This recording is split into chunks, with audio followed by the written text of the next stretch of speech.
Welcome, fellow classmates. Today is a day where we all reminisce the years from our childhood to this very year that we're going to graduate. We have gone through it all, the drama, the homework, and the fun. It feels like just yesterday I was a worry-free child. However, all I really worried about is what time recess was going to be, or what time I could go home to play with my Game Boy. Growing up, I never thought that I was going to be the way I am to this day. As a child, I was all about fun and games. There isn't much to say about my preteen years because those moments are very vague, but however, my first couple years of high school went by so quick. All I can really remember doing in the beginning of my high school years was doing jump squats until my legs fell off with Coach Brian. Other than those horrible memories, I have made pretty great memories with pretty amazing people. It wasn't until the summer of entering my senior year, my family and I were experiencing a very traumatic moment. I had to start my first couple of weeks at Bellflower High. I met some pretty amazing people while I was over there.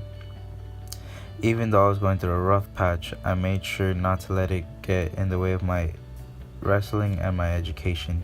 If many of you don't know, I'm a Mayfair wrestler. I could say these past 4 years of going to war have been one of the best and worst experiences of my 4 years of high school. The worst part was because of all the late nights of running in drenched sweats and sweaters to make weight. The best part was because of all the success and goals that I had achieved over my 4 years of wrestling here at Mayfair. Overall, wrestling at Mayfair was like being on the craziest roller coaster I've ever been on. There were a lot of great moments, but for sure there were not as many bad moments.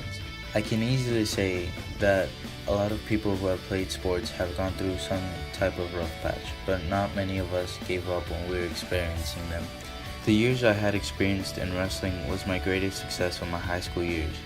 However, I wouldn't have been able to go through this journey if it wasn't for my teammates and my coaching staff. While being on this wrestling team, I didn't just make friendships.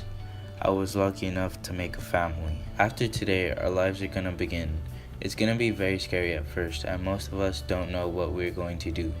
But we just have to remember to stay calm and follow the correct path that will help you become successful.